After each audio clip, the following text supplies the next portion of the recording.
I want to welcome everybody back.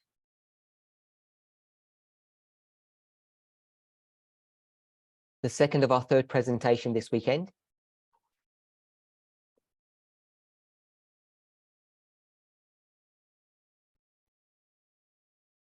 So just want to do a brief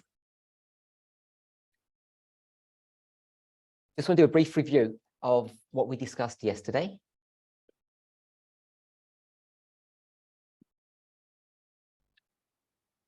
So before I do that, I'd like to ask maybe a few of you what you remember of yesterday, and either how it made you feel. I guess more of a testimony as opposed to the facts and figures.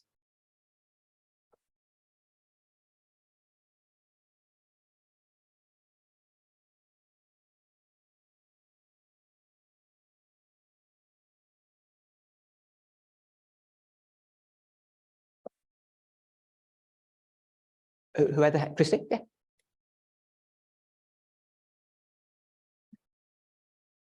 We were discussing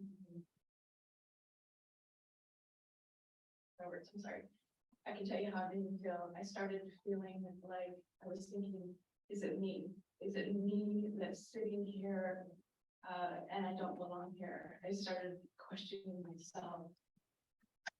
So I posted the title of yesterday's presentation, and it was based upon a comment that I made during the study.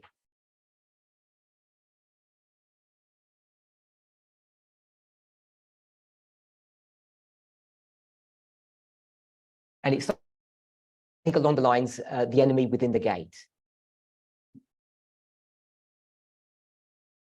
And it sounds quite accusatory. And Christine was saying that it made her, or it forced her to examine herself to see if she was that person.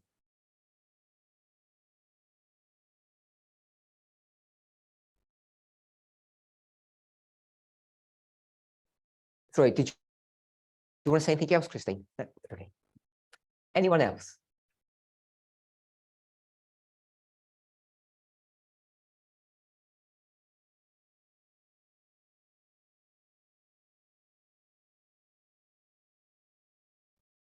Nobody? I'll ask somebody if somebody wants to volunteer. Oh, Kathy. Basically the same. I can't know. It's fine. Oh. Well, it had me really reflecting again, like Christine said, mainly I was like praying, or please don't have it be me, I don't want to be. 1 second. So Kathy said that she had similar thoughts to Christine. And she was praying that, speaking to the Lord, communicating with the Lord, to say that she didn't want that person to be her, or she didn't want to be that person.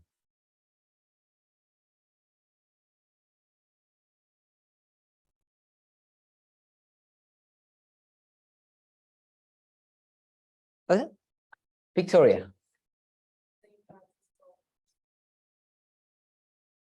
So Victoria had similar thoughts to both Christine and Kathy. My thoughts are long, and I don't know how to shorten it. So Got it.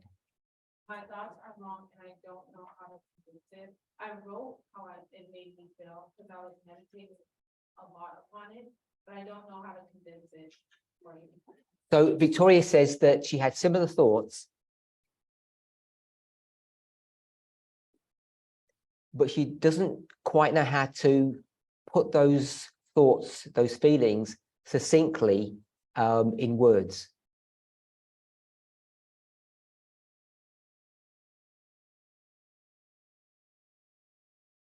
And to be honest, I think I feel the same way. That it really made me wonder, am I in the faith? Am I kidding myself?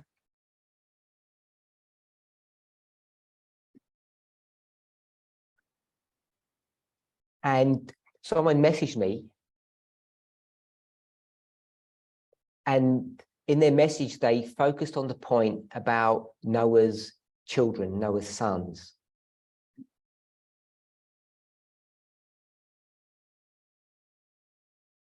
Because that story obviously focuses upon the sins of the men.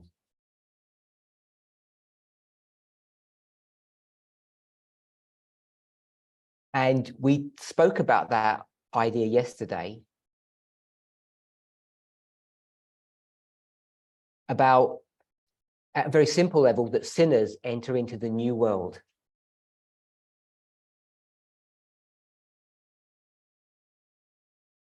The new earth. And I don't know what individuals think that means.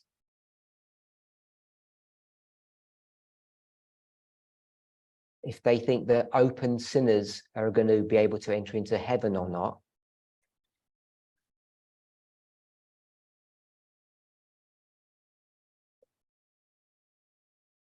But the point that I wanted to get from that, without giving a definitive answer,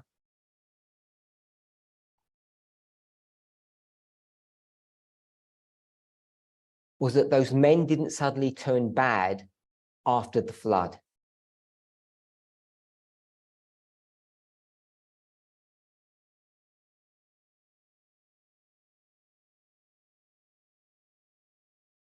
They took what we see in the new earth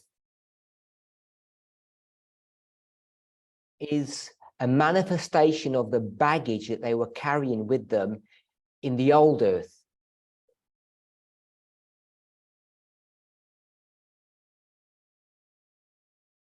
I'm not trying to suggest that open sinners, practicing sinners, will enter heaven. That wasn't the point I wanted to make.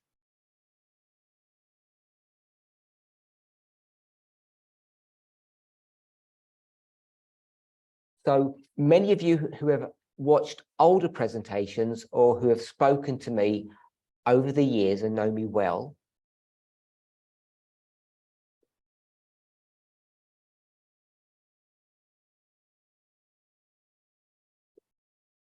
know that I have a particular view of heaven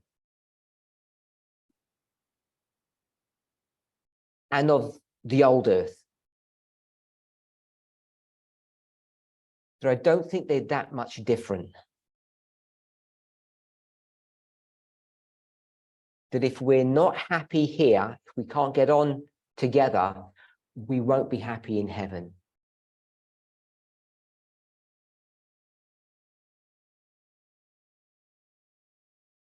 We can express that idea, that concept, in different ways.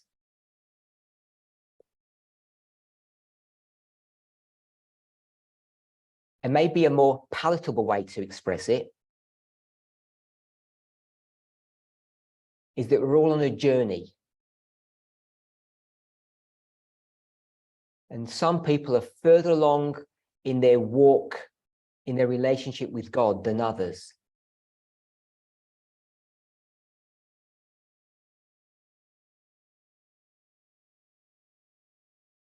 But the flood comes whether you're ready or not, or how far along on your journey you are.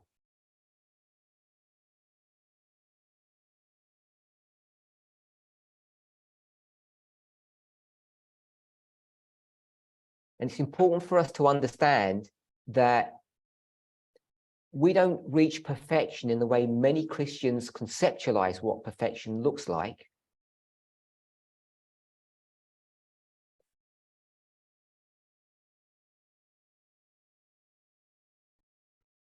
This side of heaven. And again, I don't want to be misunderstood to suggest that sin enters into heaven.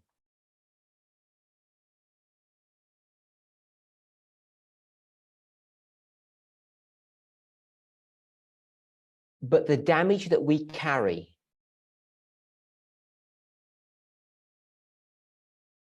we speak about It's a phrase that we borrow from Ellen White, the house in which we live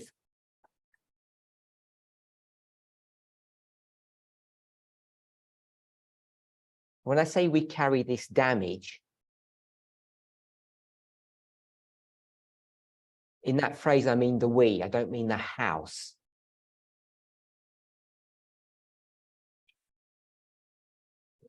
We get new bodies, we all understand that.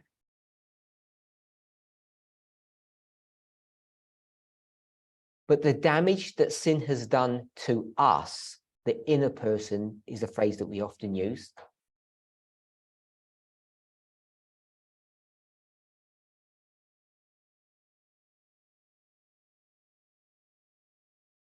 Doesn't easily get erased.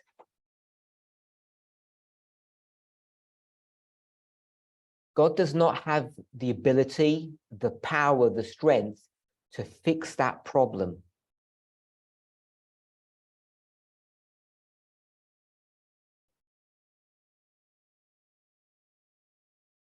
Yes.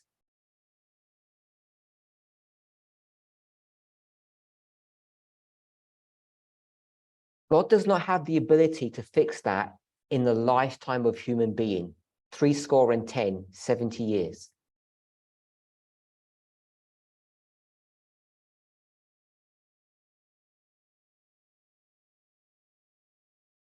It takes a long time for that damage to heal.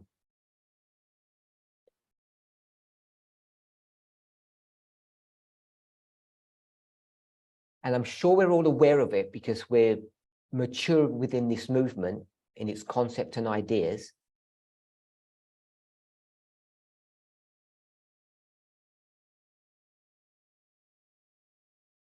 The purpose of creation is relationships. Human beings were designed, engineered to be the counterpart of God. We know that.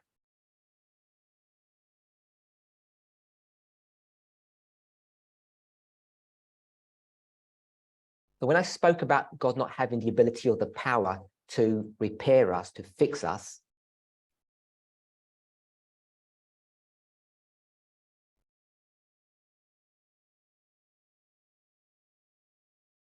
in one lifetime, in addition to that, God can't heal us, repair us without our cooperation.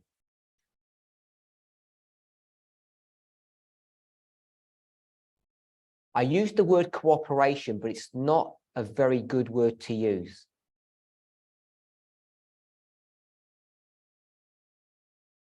Because it doesn't do justice to the enormity of the problem that confronts us and God.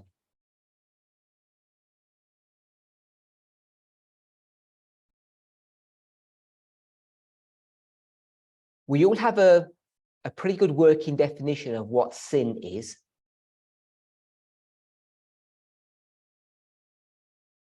In the King James, it defines sin in this way.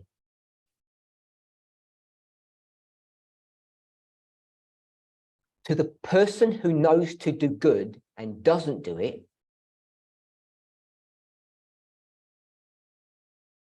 it is sin.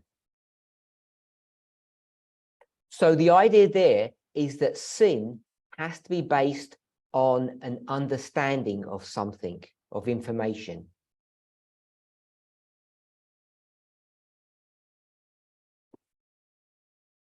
If you don't have cognition, you cannot be held responsible. And if you're not held responsible, you're not doing sin.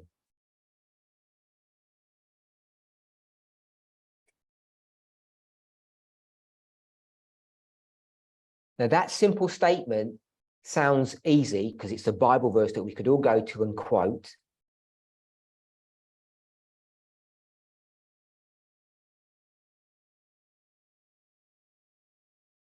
So this is an open-ended question, and you might see it differently to me.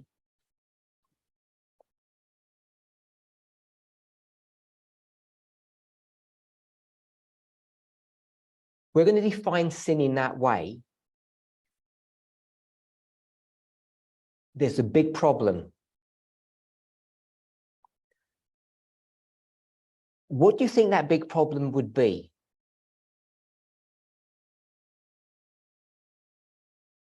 Anybody got any thoughts about why is it such a big problem if sin is defined based upon a person's knowledge?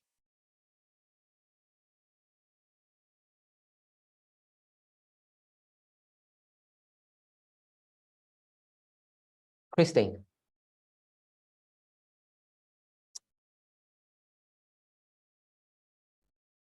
As an excuse not to try to learn something because they figure if I don't know it, then I can't be accused of it.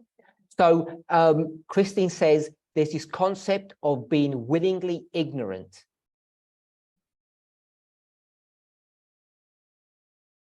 So you deliberately don't investigate things so that you can escape the accusation of the crime.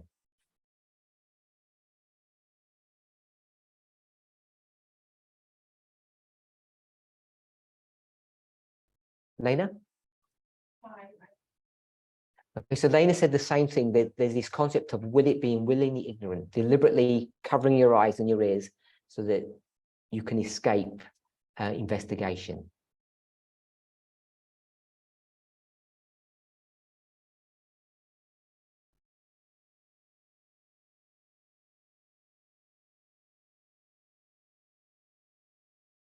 Emmanuel? I was having the same thought, and I was like, how about the one that didn't know? What did they know? So Emmanuel had a similar thought. Anyone else? Bob? Willing ignorance is still a choice. Yes. So the idea is the problem. Bob said that willingly ignorance is still a choice.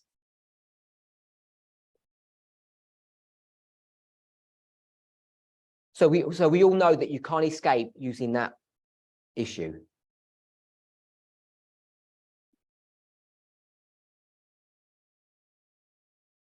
Jackie? Okay, the same point. So what I want to suggest, after Lena gives her point.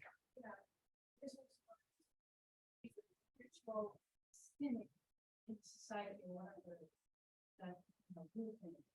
because the group doesn't know what is that they're doing sin, and there's no intervention from somebody who knows better. Sin, so the society virtually or a long time. So Lena said, if no one in a community or society knows that sin is occurring,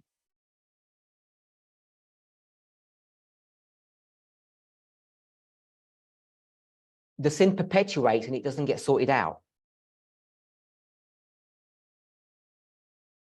So I have a similar thought, which I'll share in a moment. So just remember what Lena said. Larry? One could use that as a way to judge some who are more knowledgeable. Could look at another group and say, judgment or be condescending because they don't know what they do. So a problem with this idea of sin, because people have different understandings of a particular issue,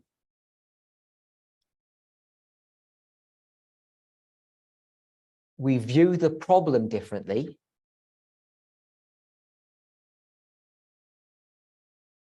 And just introducing the idea of loving the sinner and hating the sin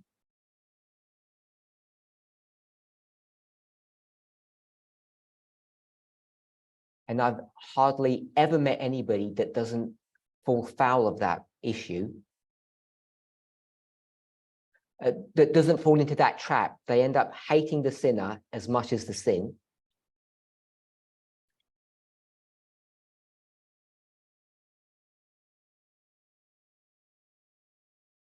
It opens the door to judging people.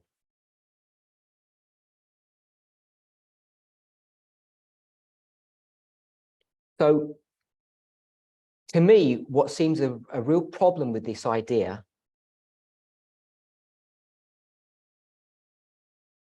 is that sin becomes subjective. It eradicates the idea of objective sin or absolute sin.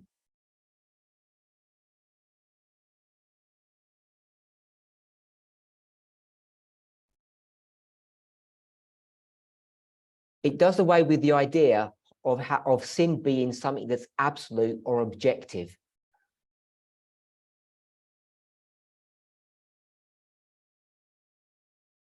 Because you can't apply the rules, the law,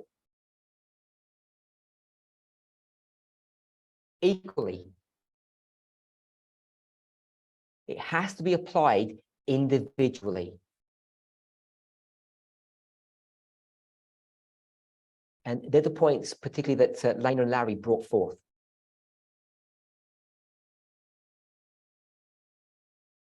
And I really want us to think how messy that is.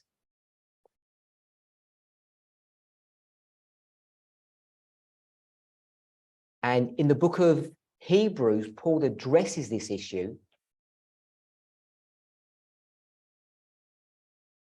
after speaking about the superiority and the validity of Christ's ministry.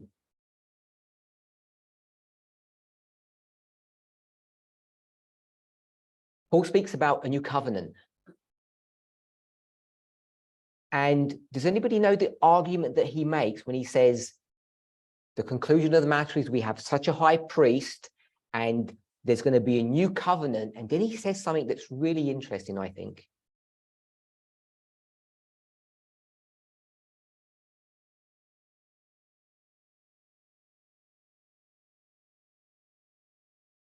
Gloria.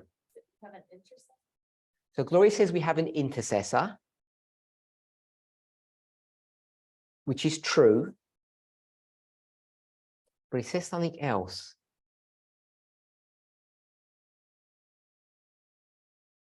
Anybody have a thought? Samaria. Is it that he says Christ is here once? We see him like once. So Paul speaks about Christ entering once for all the sins, but he makes another point.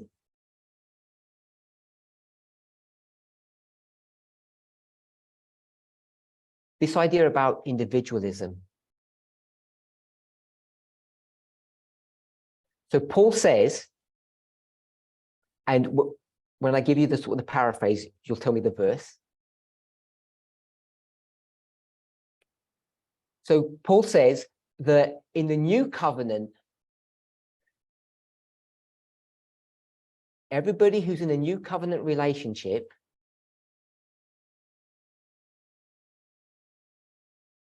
doesn't need to be taught by someone else,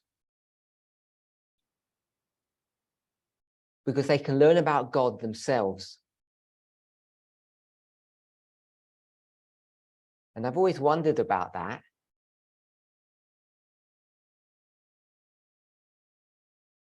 If that were true at the surface, I'd be without a job. Who found the chapter and the verse?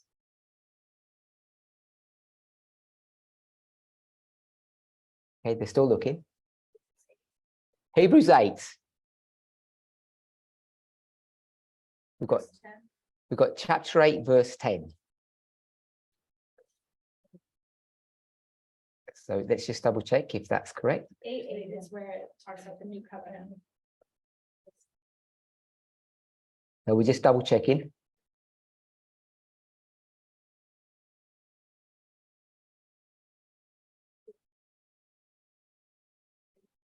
So Kathy says 8:11, and it's 8:11.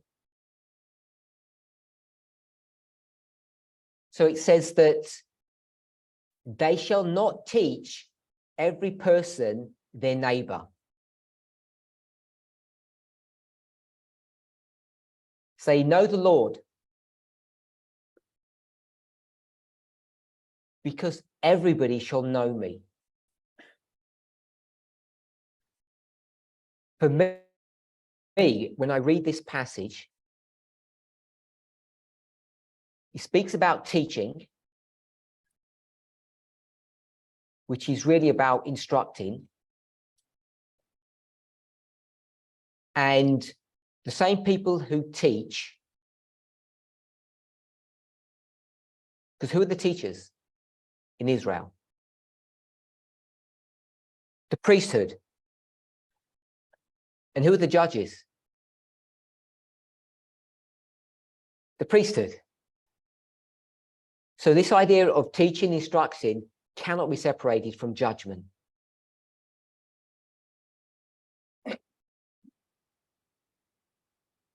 This idea of an individualized salvation,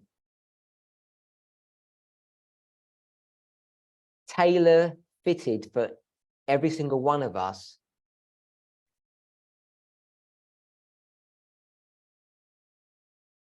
is problematic. And why is it problematic? Because those pesky iPhones enable this. So this whole idea of a subjective salvation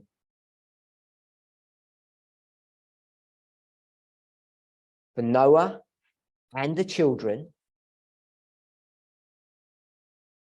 where God will deal with each of them individually, not corporately,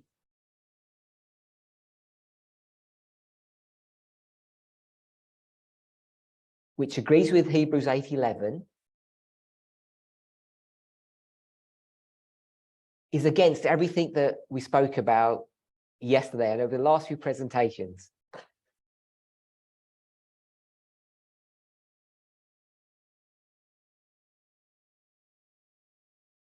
You have a challenge in front of you. Not to judge one another, to understand that salvation is an individual experience, that we'll all enter heaven at, we'll say at a different level or a different experience.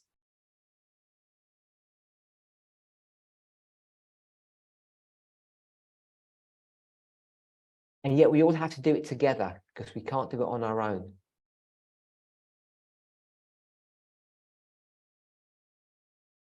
So all of these competing theological issues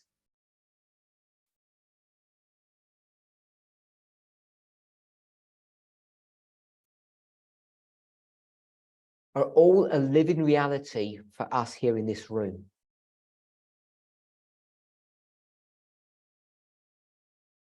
And just outside in the other room,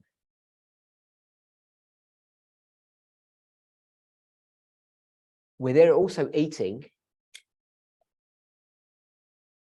they have no idea about the reality of the great controversy and what it means and how it's affecting us.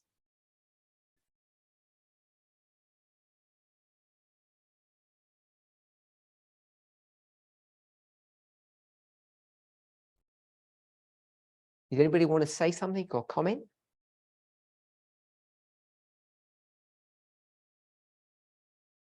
Penny, did you want to say something? No? Jackie. I'm thinking now because what an example in this contrast between over there and here. What is our responsibility? So for people online, we're at a hotel conference room. It's early morning here, and the people in the other room are having their breakfast. They're just the regular guests.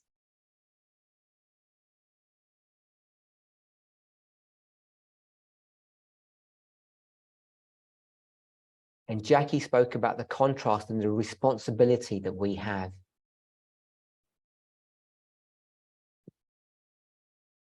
And I would like to have someone, And, and we ate with them this morning. and what's interesting is not only the responsibility and the privilege, but just before the meeting, Jackie and others in this group were actually sitting with those same people and eating with them.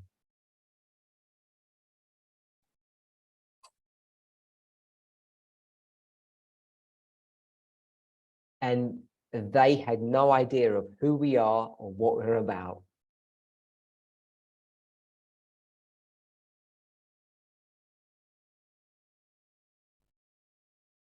Emmanuel.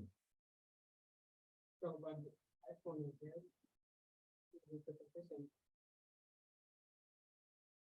Are you trying to say that we are getting same information the same way?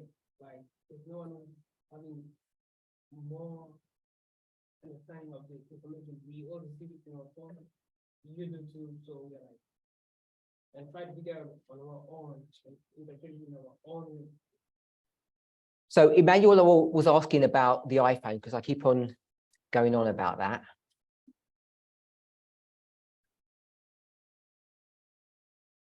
He was asking about what point I'm trying to make and what truth we should get from that.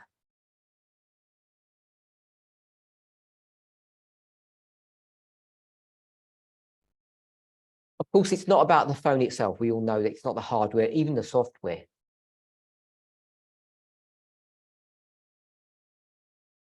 It's about the dream of the person who created this piece of equipment.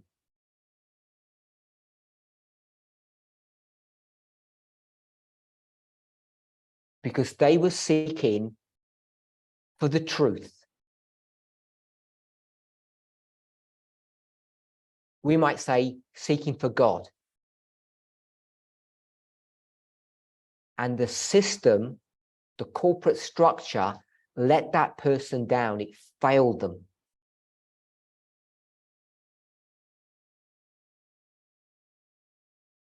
And whatever hurt or pain it caused that person,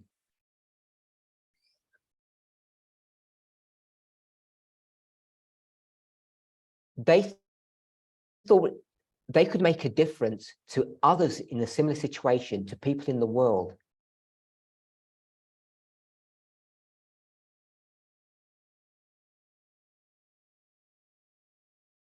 People like us who had been let down by society.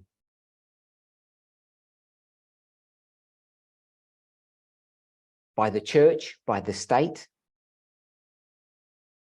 by those who have power. And this person's dream was to set us free.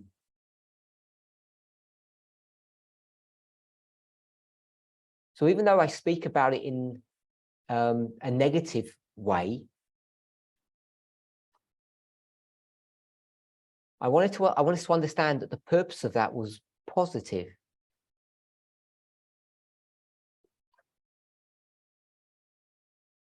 But it has unintended consequences. Okay, so that was part of the summary of yesterday, the story of Noah and this journey that each of those people are on.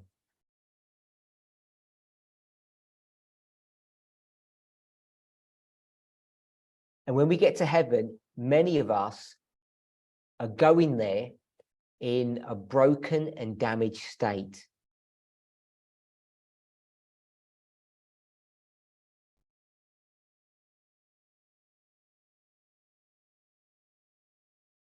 And the only way things get fixed is if we cooperate with God in the plan of salvation. 1 second, we've got an audio problem. Is it okay now? I used the word cooperation. I said it wasn't a very good word.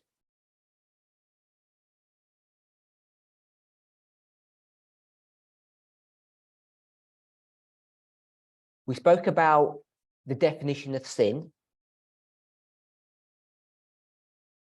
that it's subjective and it cannot be fixed unless you know that you're doing sin, which is a point that someone brought up. I think it was Lena brought that up.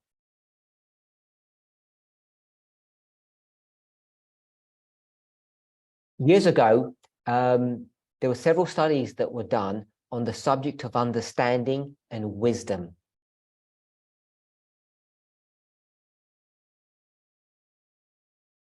And who is wisdom? Penny? Sophia. Good. So some people remember those studies. And if the person is us, is me, we know that Sophia is someone else, an external agent. So we have to have understanding and wisdom. And I think I framed it in this very simplistic way. That wisdom is the correct application or usage of information or knowledge.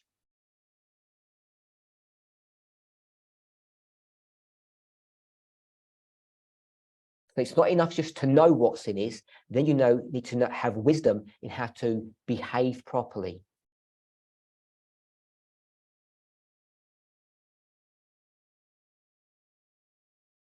So the reason I like the story of Noah, there are many stories that we can glean from that, many lessons, and I've spoken about it many times in the past.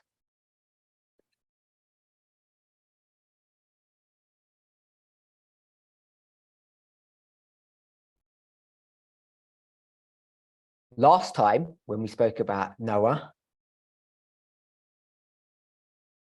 that caused a bit of a storm.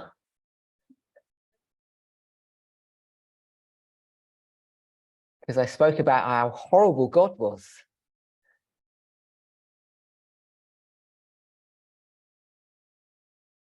Building such a small boat. Even if you wanted salvation, you couldn't get it.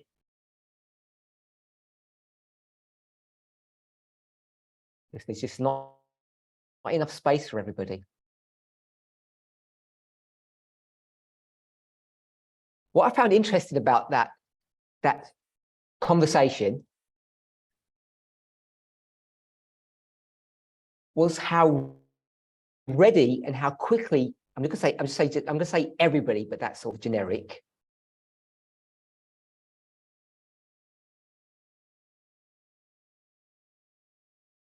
How quick people were to defend God.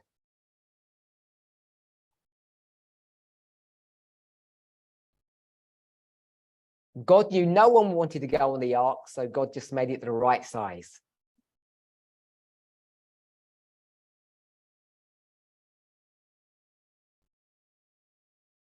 People here are smiling when I just said that.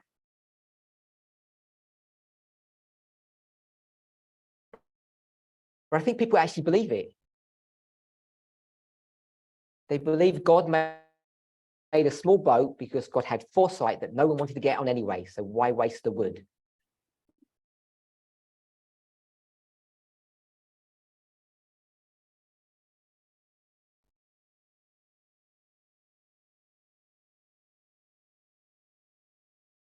I'm not so sure, to be honest.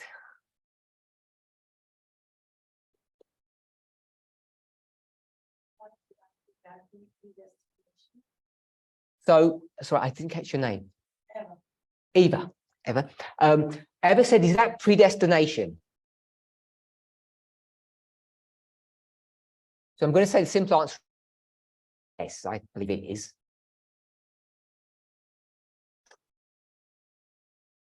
I don't want to infer that that's a dirty word when it comes to God.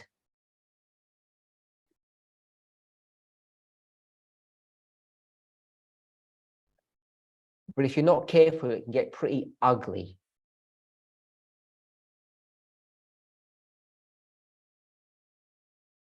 And I don't know what Eva thinks about it, but I'm not too inclined to go down the path of predestination because I don't think it's a very good theology or a doctrine to hold on to. It's really problematic.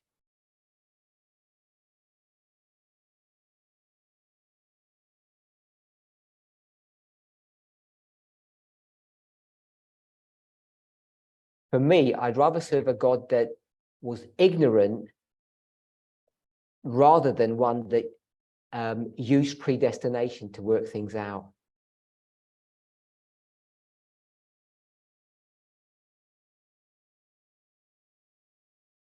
Okay, so I've got a couple of hands up. The only reason I mentioned that story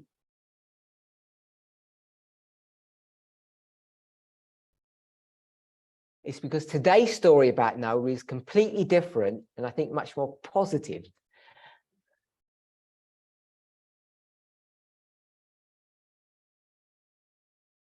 Go ahead.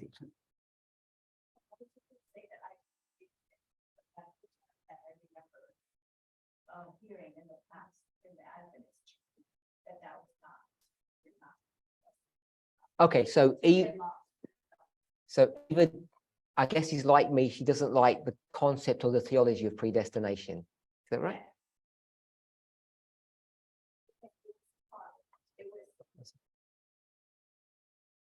Because it was taught that God is not predestined for people to get lost.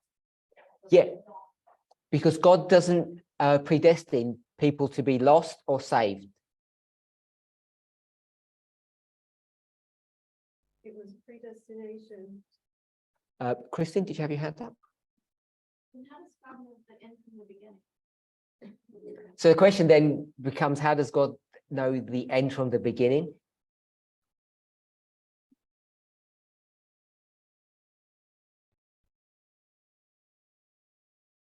I'm not going to answer that question, but I want to pose another one, and I'm not expecting an answer.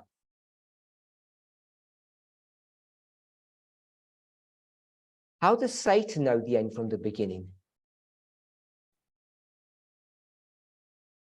Because Satan's pretty good at it as well. So that's just a sort of a throwaway question. I need to respond. Emmanuel? Because they know God. Because they know God. Because who knows God?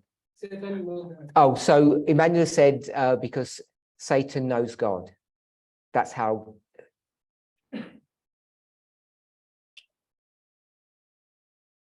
But if we were to use that argument, then we'd say God knows us. So that's how God knows the end from the beginning.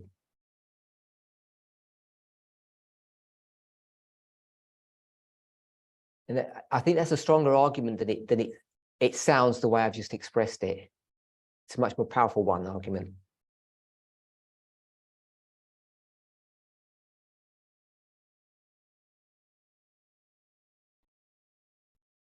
Donna. Yeah.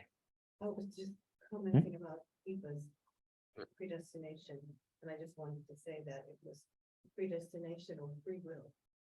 That was the choice in the argument between the Calvinists and So Donna is taking us back to the Arminian and the Calvinist struggle.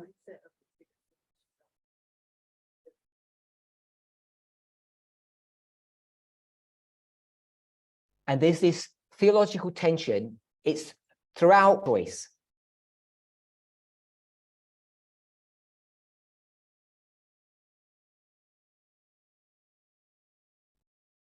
So she was just commenting on the point that Eva had made originally about predestination.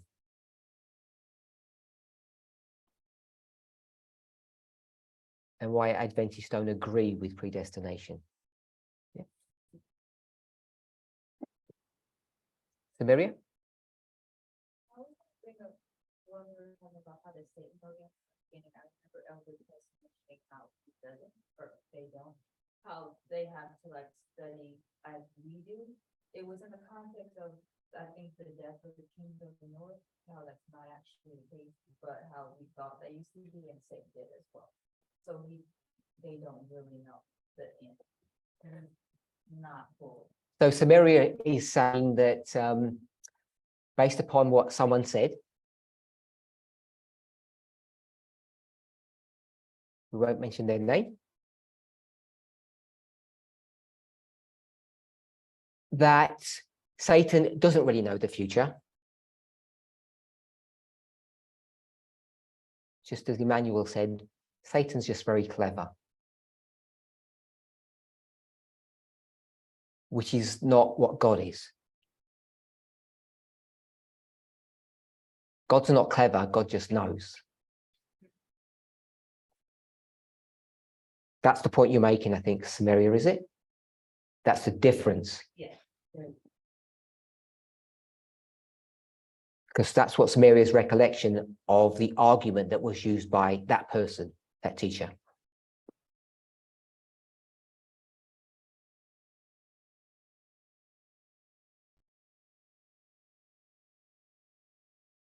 So I don't want to get into a theological debate about this subject.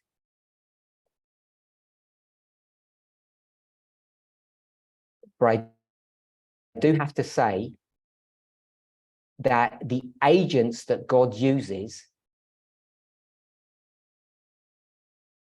aren't very good ones.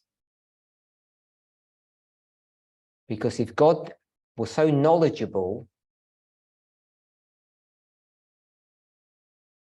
God tends to give us people who make really bad mistakes, damaging ones. If God is so knowledgeable about the future, God has a habit or a reputation of picking bad agents.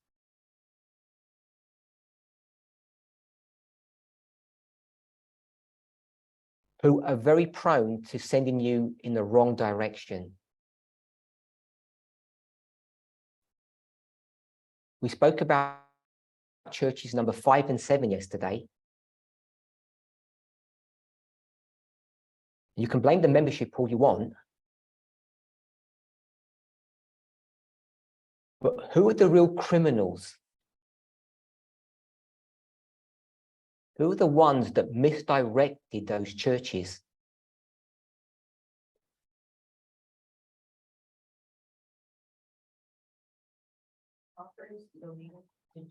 We can say prophets and not name them, the unnamed prophets, if we want.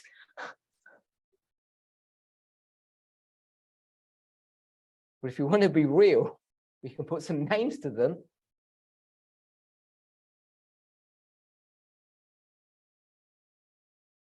I think that's either 2018-19. Which one? Which year? I'm asking my translator which year. Oh, you can't remember. No. So back in France, there was a school of the prophets in 18 or 19 where we identified who those bad people were.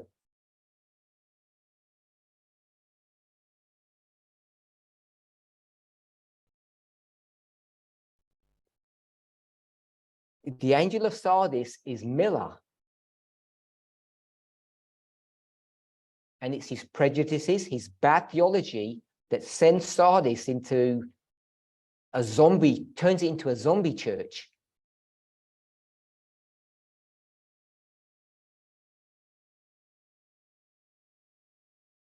And Laodicea is confronted with the same issue.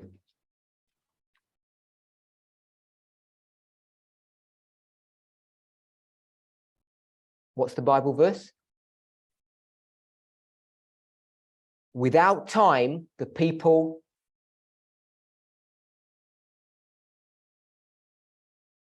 perish. Good. That's not a real Bible verse, by the way. I made that one up. But it's true. She was so fixated about the issue of time. Her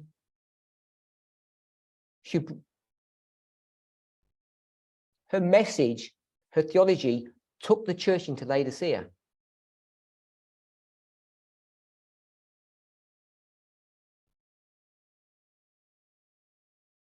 I hope we're all mature enough when I say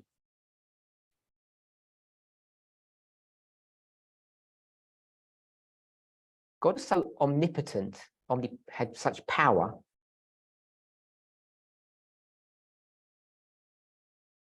Wouldn't he choose better prophets? Because the reason why this movement is still struggling, but why a movement is needed,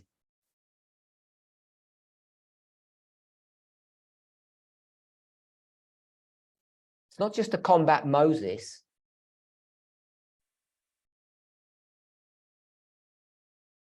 Our biggest problem is Ellen White.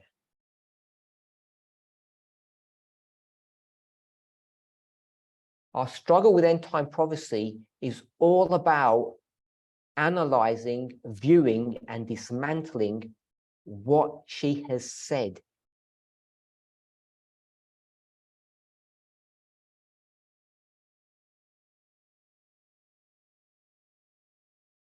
And to do that properly is a difficult and a dangerous task.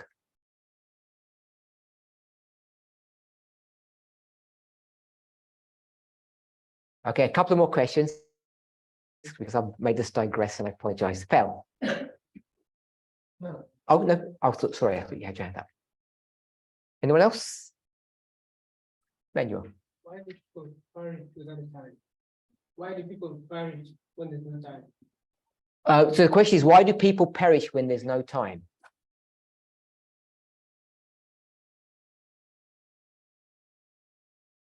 Because it was wrong.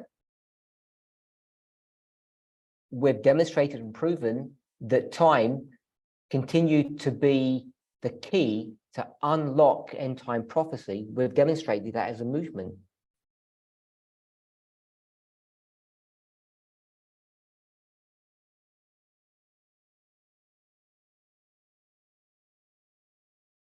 At least in my mind, that's how I understand things. They had a prophet. I'll give a random date because I'm not very good at dates.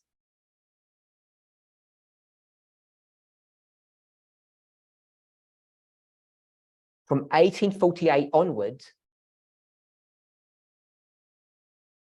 that instructed the church that they should ignore time.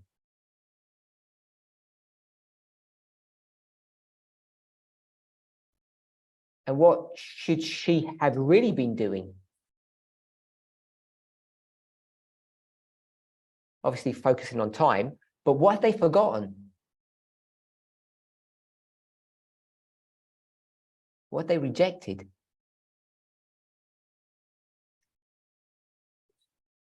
The 2520. Because come 1863, as the 2520 comes to its conclusion, they're just going to destroy that.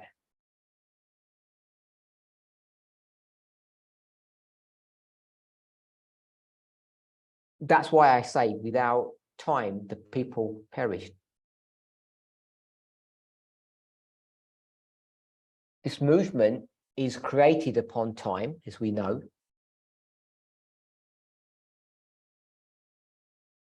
Because every Adventist knows that we're living at the end of the world.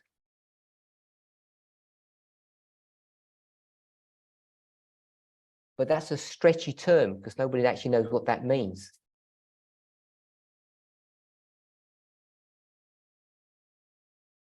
And most of you, if you like, most people in this movement,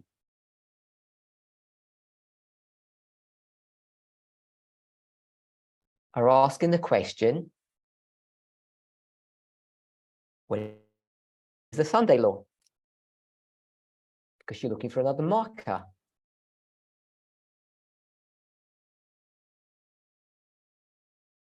Which is time.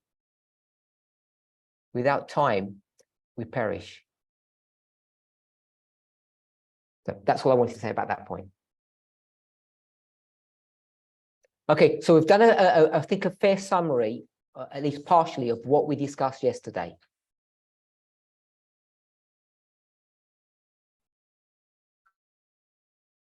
We spoke about the concept of shaking. And we tried to have a better understanding of what the components or the structure of a shaking looked like, what it was.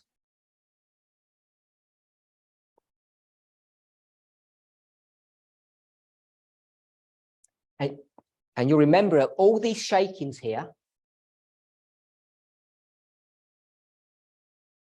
Yes, yesterday we said the most important one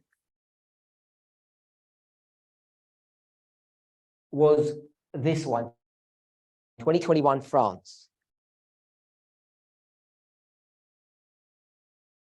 Or did we say it was the least important? You can't hear my translator laughing.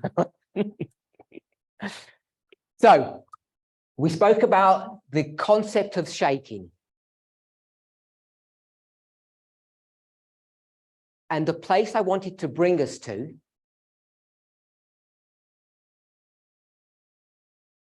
which is only a temporary stop, which we've been discussing or leading to for many months now,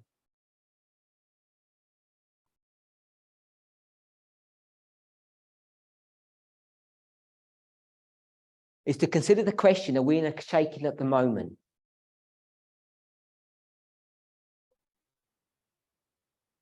And if without some careful consideration, it's too easy to say we're not.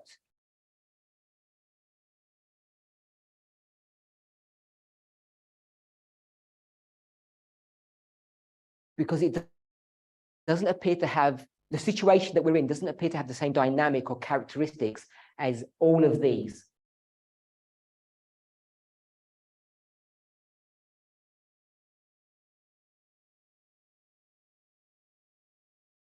Because people aren't leaving, there's no split, there's no separation.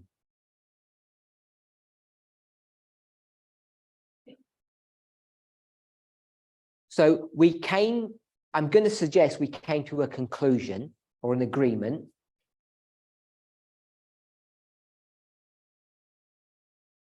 without defining what the issues are, what the doctrine. We've got a few here, but the point I'm making is not that this is the definition of what's causing the shaking.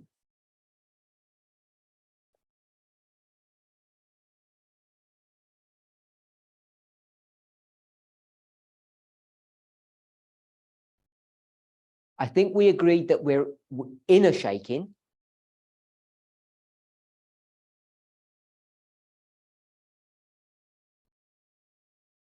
And someone used the idea that it's more individual.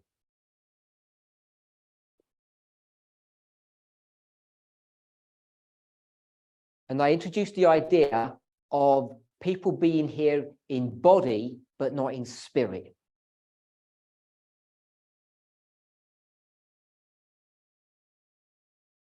And if you incorporate that facet to a shaking, then we have all the characteristics of a crisis or a shaking in our present history.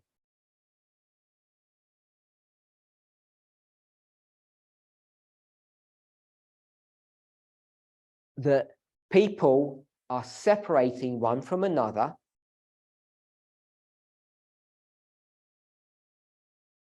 aided and abetted by the events that have occurred over the last several years or even the last few decades.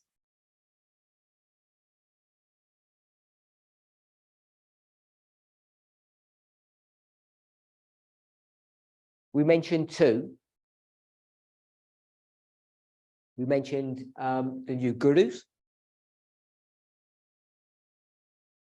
And we mentioned COVID and the lockdowns that were associated with it.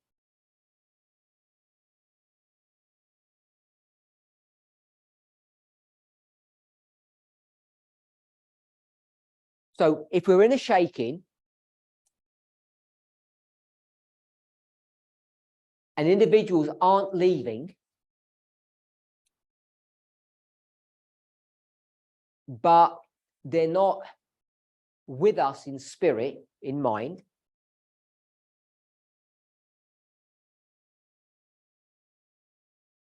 without perhaps focusing on these issues, maybe we can't do it without focusing on them, but if we can, let's try.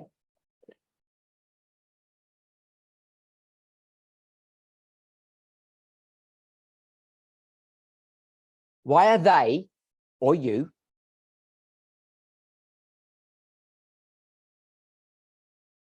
not leaving? What keeps you here? If you're distracted, if you don't agree, if you're not sure, why are you staying?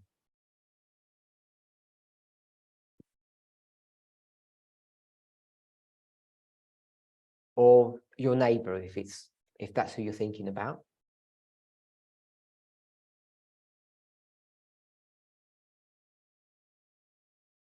So I'd like some thoughts. Do you know anybody that fits into this?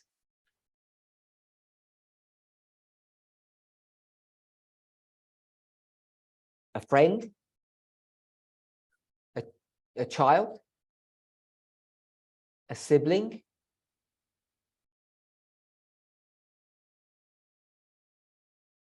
Parent? And of course, a spouse. So you have different people, different relationships that you have with people, but you know them well. Do you know people that fit into that category?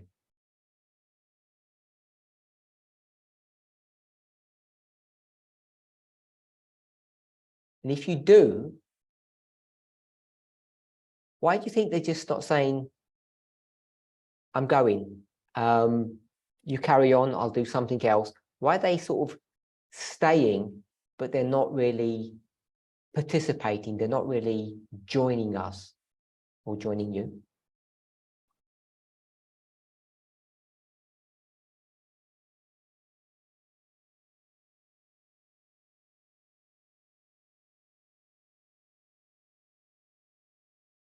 Alison. Think about, the individual need not to go. Where do they go? I mean, going back to corporate Athens, they know better, I think, I'm assuming. There's nothing there, then they've come this far and this movement for so long, they've got friends who are comfortable here, just to not agree with those three things up there in a time that you're in. For whatever reason, I don't know, whatever's going on in their lives. But they feel like where to go, they don't want to go to the world, they want to how bad that is, they want to back to the church, they don't have to care for them. So Alison has said, the reason they're not leaving is because they've got nowhere to go. They've got no viable, meaningful alternative.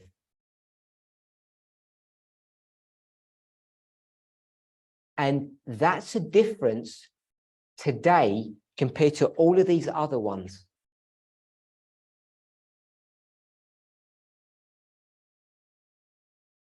All of the people that left in these histories, they felt so strongly about something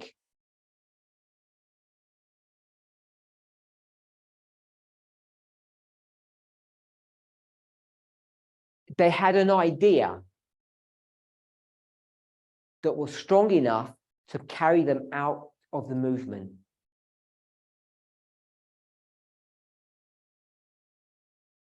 And this person here today, the one that Alison has described,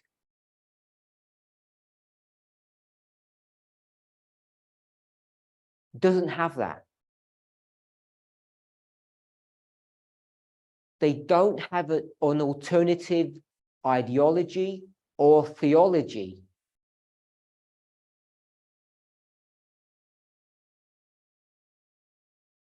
for them to be able to stand up and walk on their own path.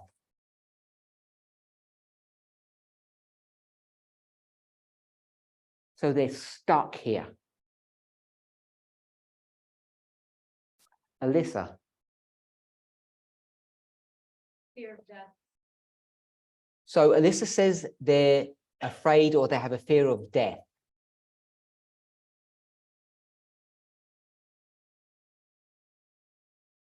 There was a fear of death, but their fear was if they remain, they will die.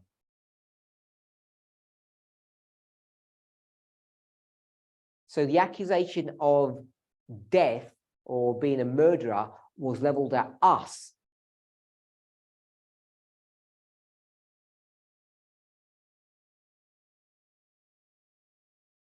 So we go to say to 2019, they split from us, they separate from us, because if they remain, they will die. But Alyssa said that these people feel that if they leave, they will die.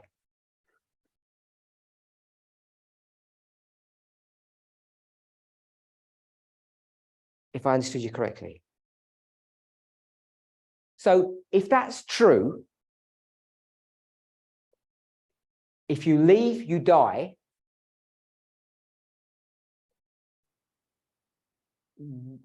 I understand the idea of staying. Then why not the spiritual engagement? Why the disconnect spiritually?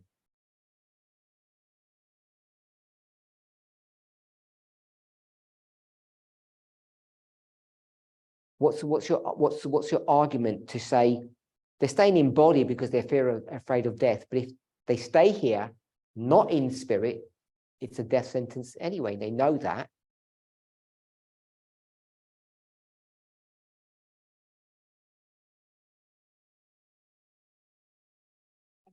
So, oh no, you carry on. The thing that comes to mind is that in their minds they've struggled with points and not feeling heard, and so they've just stopped engaging. And so these people that Alyssa's speaking about,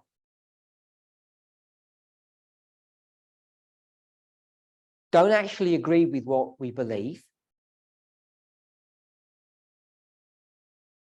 and they don't feel heard.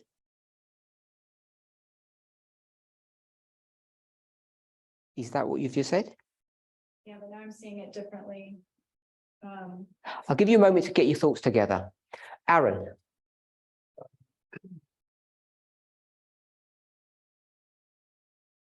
think if you're still here after 2021, that means you've signed up to all the logic of gender equality. So we've got 2021 here, but this is not a timeline in its normal sense.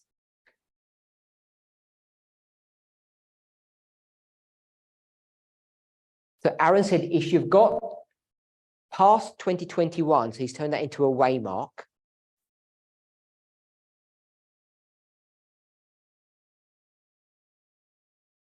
Then you have agreed, you've bought into, you've accepted, agreed, bought into, accepted.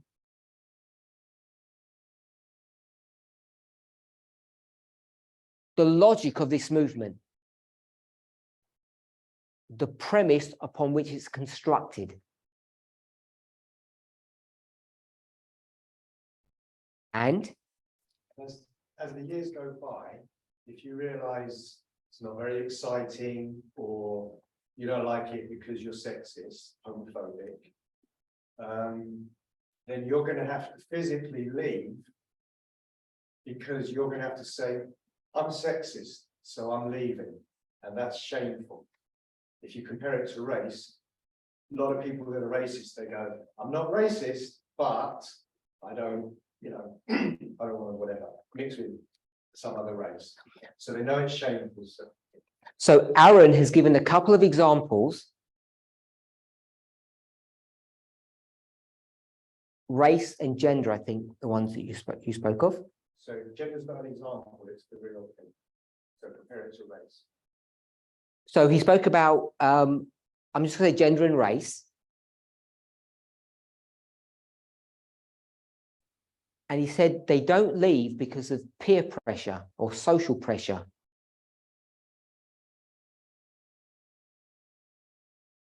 And peer pressure is being different to those around you, and the embarrassment that's attached to that.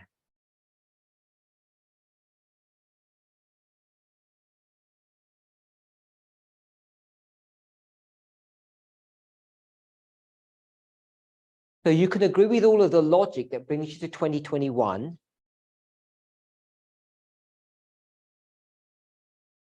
But it says fundamentally, you have some disagreement with the truth that this message portrays.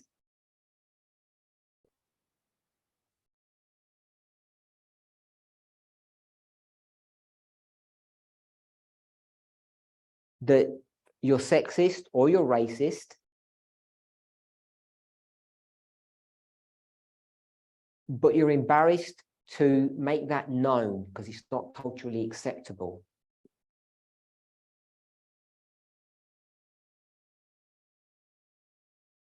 Aaron? And then the next step is with this test, it's so easy to lie to yourself that, like I say, I'm not racist, but you can say I'm not sexist, but it's not a very interesting message. It's too easy to kid yourself. So Aaron said,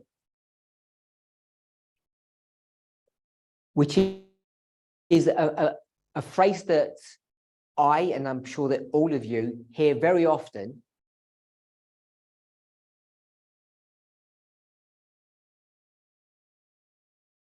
And it normally comes from men.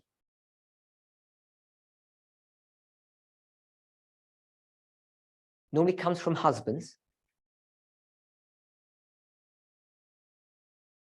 And their first statement, not literally, is this.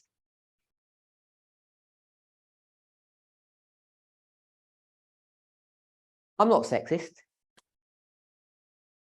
I know they are over there somewhere, but not me. I find it interesting when people say that for two reasons. One of it is people feel defensive to make that statement.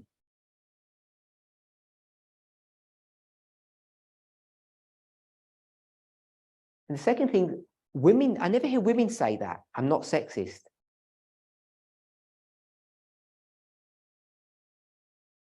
Because I think many women are in their own way, their own sphere of influence, as sexist, as patriarchal as men are, but they never speak about it that way.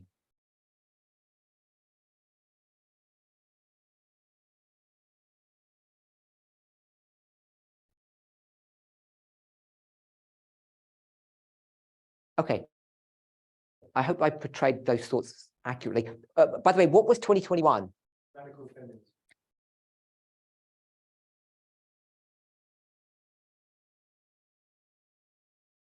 And they're married. So this is a waymark that Aaron wanted to create there, or mark. And I asked him what that waymark was, and he said it was radical feminism,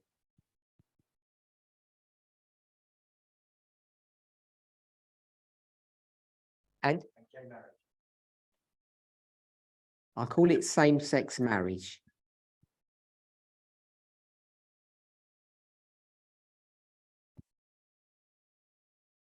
So once you get to this year, with all the logic that's built up, it's very difficult to argue against it.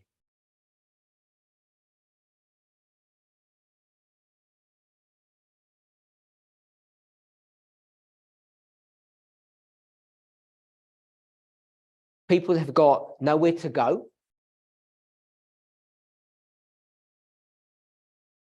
They're either, in this context, we'll say that they're sexist,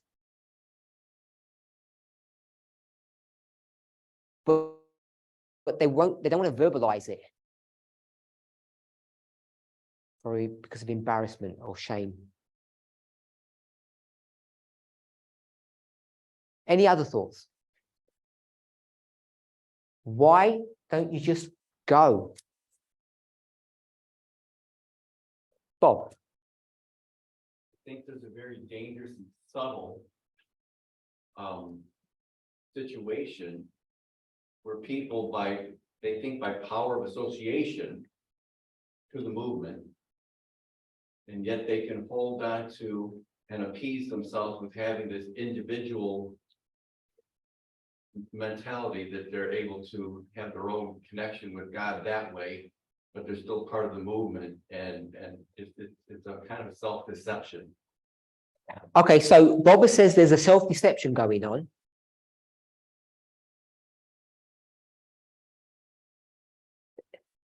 There's some peace. There's the peace and comfort of being associated or being part of this movement.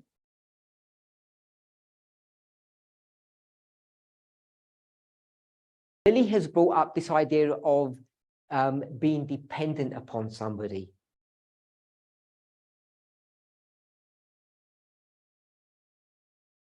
And several months ago, an article was posted on the movement forums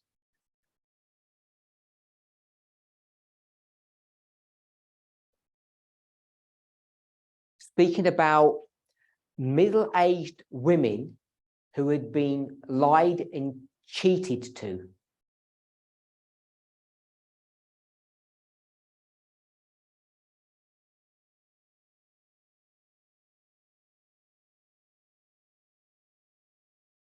The patriarchal system had promised them freedom, but it actually enslaved them.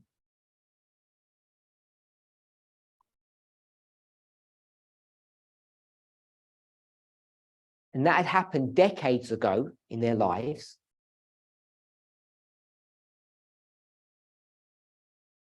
They had sacrificed, or as Aaron said, they agreed with the logic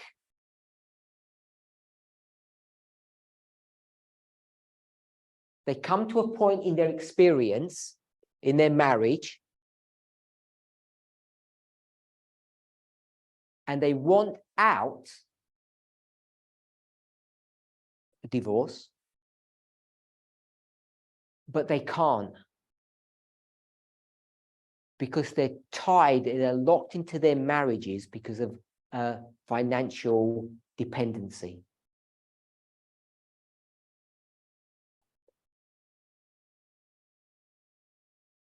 So that's a real phenomena.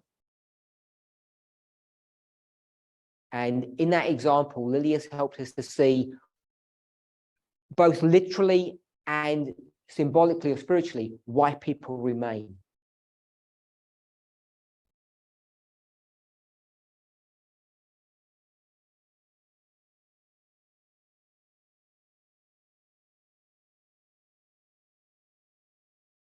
Not so easy to go. And sometimes you've got nowhere to go to.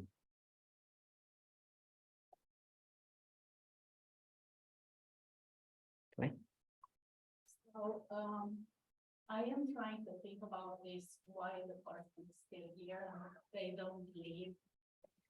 It is because each one of us has a brain and you need to have certain explanation. So when a question like this comes up, it is probably that they need more information to understand. That's why they are still here. So it's not that they deny, but they still need more. So Christina has suggested something similar to what Alyssa was saying earlier on.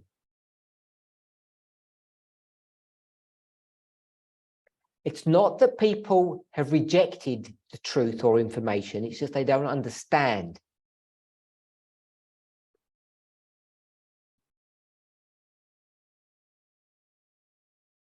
And they're waiting for some decent person to make the effort to explain things to them in a way that they can understand.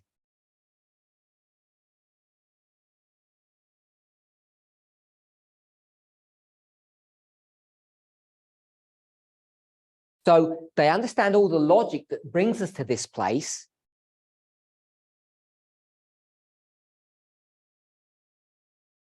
But they still have questions which aren't getting answered.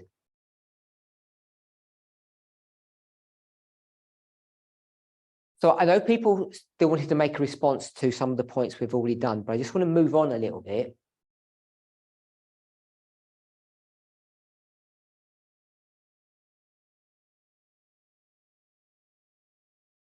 Does anybody here feel either disenfranchised?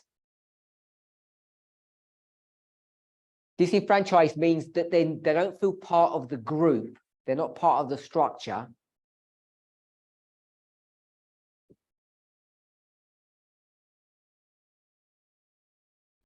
And they have opinions or questions which are problematic. And do you feel afraid to ask these questions?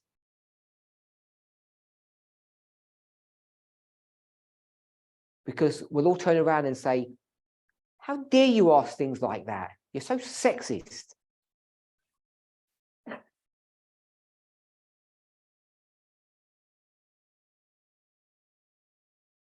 So I don't know if Christina was talking about someone she knows.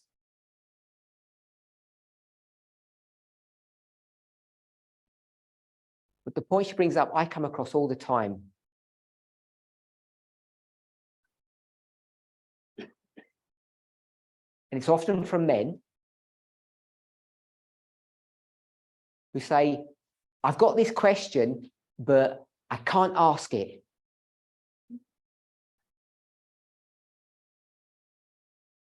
I'm being cancelled. Because this movement's got a cancel culture. They may not use that phrase, but that's what's going on.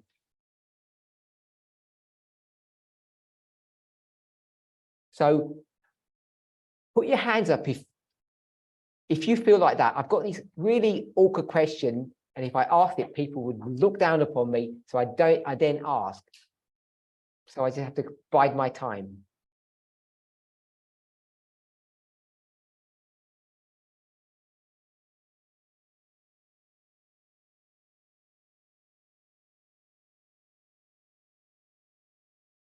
So only one person put their hand up. I can't believe it's only one person. 2 people, 3. Oh, so we've got a few people in our group who have questions which they know are antagonistic to what we profess to believe.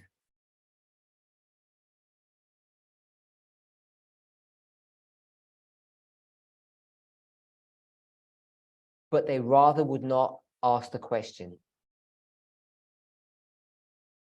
Because I would say to them, are you serious? After all this logic to 2021, you're still not on board.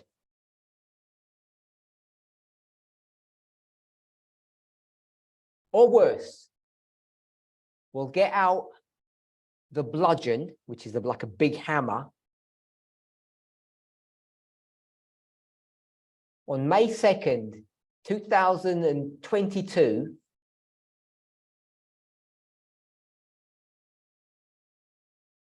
I was going to say Ellen White, Elder Tess said that, and you're telling me you're against that?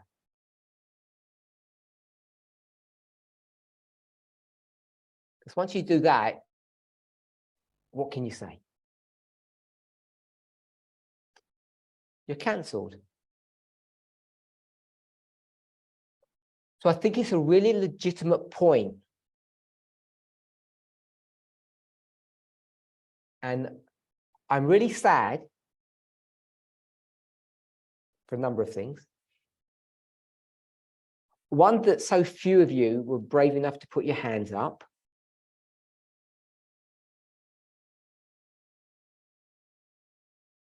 That even if it is just a few of you, that California has this culture amongst yourselves.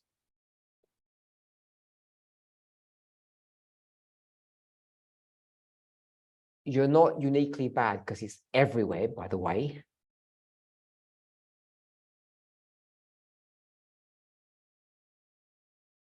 And whilst we have a leader who defines doctrine,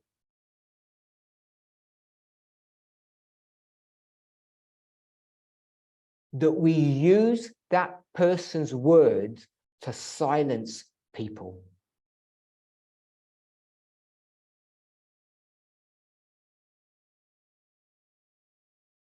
Because, sorry? I've already forgotten what I said. Sorry, I'm having a conversation with my translator, a private one here. I have no idea what I said. Other people use your words against Oh, okay. opposite to you. So, I don't know Elder Test that well.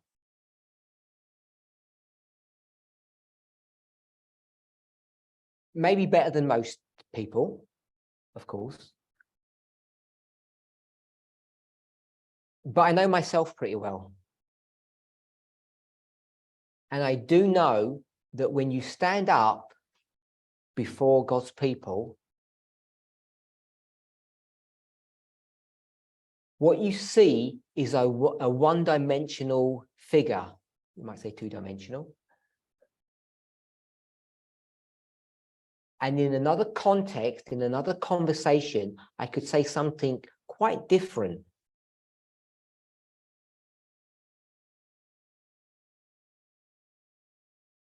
So I like to caution people to be careful about quoting prophets.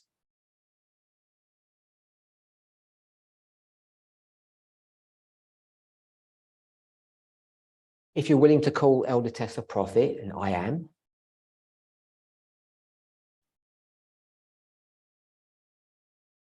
because both we and they have a history. We only mentioned 2 prophets before, but I could mention a lot more that have baggage.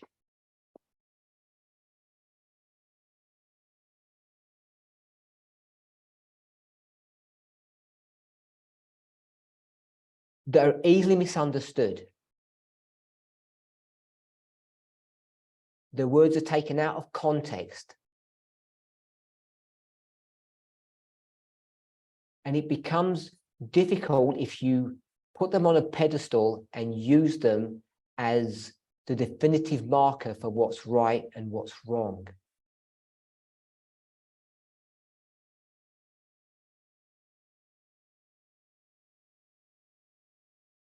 Because it stops personal growth.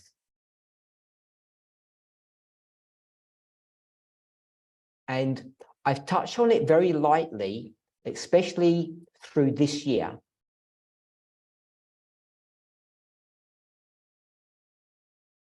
But I think people have a misunderstanding on the role of certain individuals.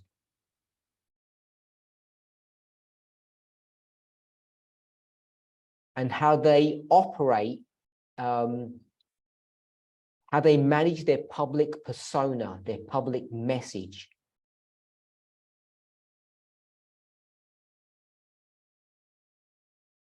If I were to tell you, I know this leading person in the movement who says if you eat meat and you're a leader in the movement, you should be removed. You might say, that's fair enough. You might even say, of course. But if I then told you that that same person wrote a message to one of their relatives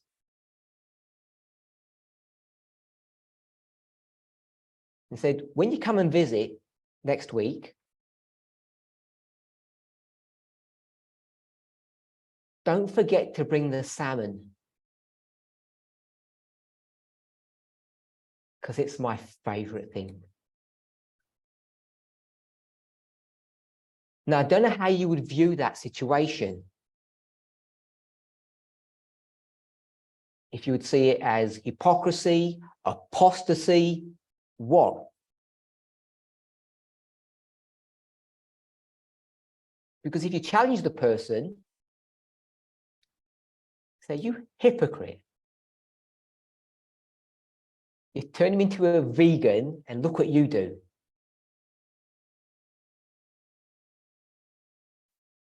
And they said, you misunderstood me. When I said you're not allowed to eat meat,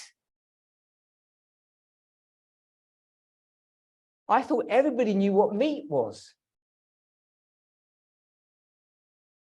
Because fish is not meat.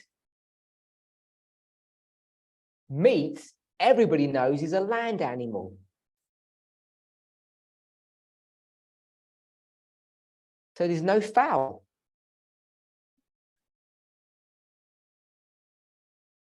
Everything's good. So I don't know what you would think about that dynamic.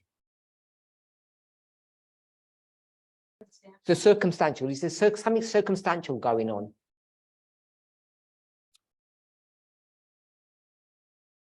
All I know is that that's Ellen White. And not everybody knows that. So the point I wanted to make in that, I may have changed the names and it's like that, but it's a real situation. It was really Ellen White.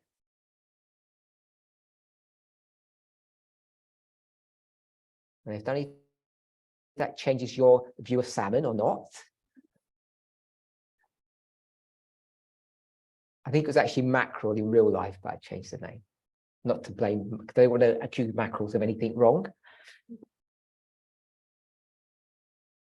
To the point of me, does that change your view on Ellen White, prophets, what her writings say, veganism? I don't know if it changes how you view things.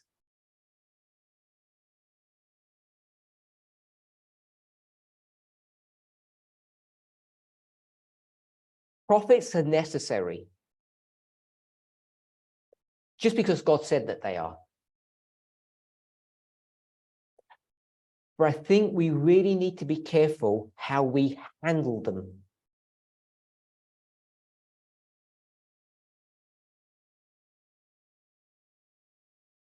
Both the dead and the living ones.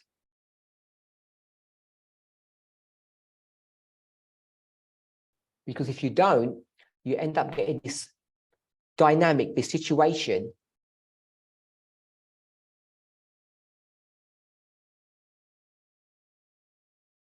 where we're not able to express our concerns, our doubts, our worries.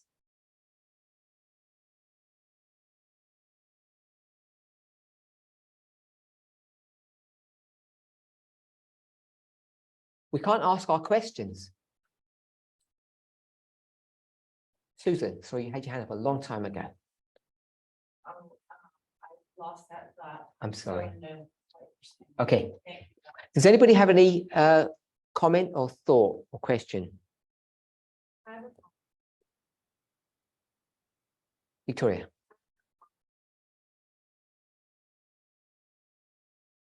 Based on what you said that. It's fine. Okay, so I'll swing back in a minute. Emmanuel. Are you saying that, this is my just thought, that the prophet, their message is encoding, need to be decoded. So when you are talking to a prophet, you need to decode the message they're saying before you even like get into it and use it. So Emmanuel has spoken about coding and encoding or decoding a message.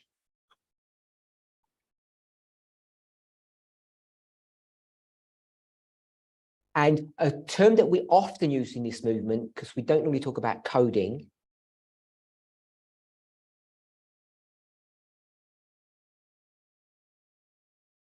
is sifting. Sift your sources.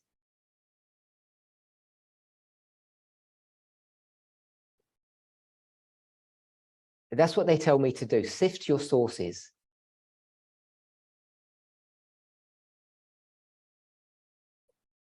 And my response is, I would if I knew how to. Because I have no idea how to sift sources.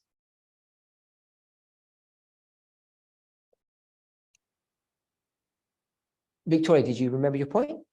I'm not one member about my questions or concerns. I just want to put out that I understand that that there is kind of that culture a little bit, but it doesn't make me scared to voice what I have to say. Okay, so Victoria says she has empathy about what we've just said about this idea of not being able to speak or question.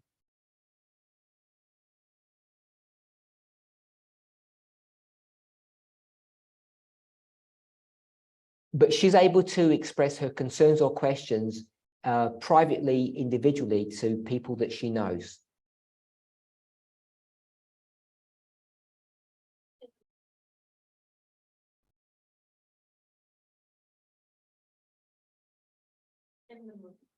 Yeah, people in the movement, of course.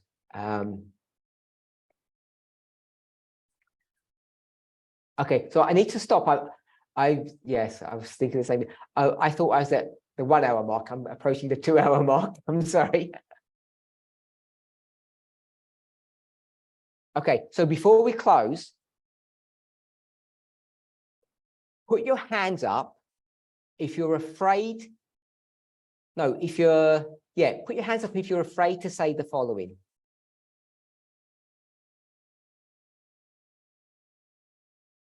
I don't agree with everything that Ellen White taught. Are you afraid to say that?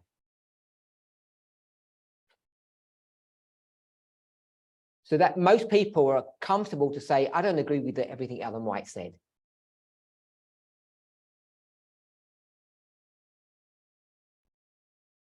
So you're afraid to say that? It doesn't stop me, but I'm afraid again. Okay, I'm going to use afraid to stop in that. So do I have fear that stops me from saying that Ellen White is wrong? Yeah, sometimes. So you're afraid to say Ellen White was wrong about the Sunday law. You're afraid to express that idea? To certain people at certain times. You're afraid of them or afraid of the truth? The backlash. Okay, but I'm not talking about afraid what people will do with it, but are you afraid to actually say what you think about Ellen White? It's about you and Ellen White. No. Anyone else? Okay, so no one's afraid. Put your hands up if you're afraid to disagree with Elder Tess publicly.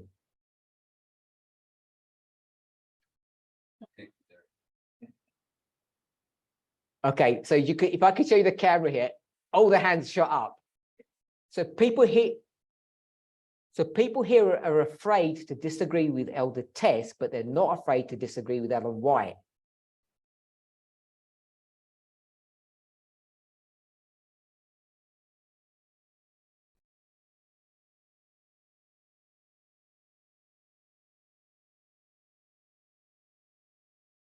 And we'll close on that point. Or I get into more trouble. Let's pray. Holy God, we thank you for your mercy and your goodness. As we grapple with our own humanity, as we wrestle with other people's humanity and how it affects us,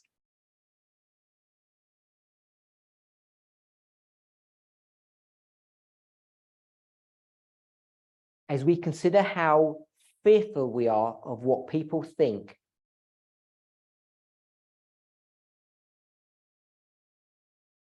how we project those fears upon you, God,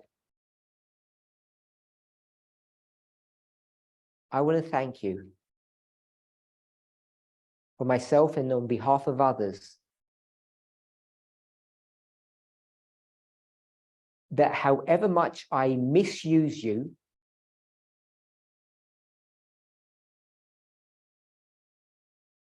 that I misunderstand you, that perhaps sometimes people might not even like you, your faithfulness towards each and every one of us is unfailing.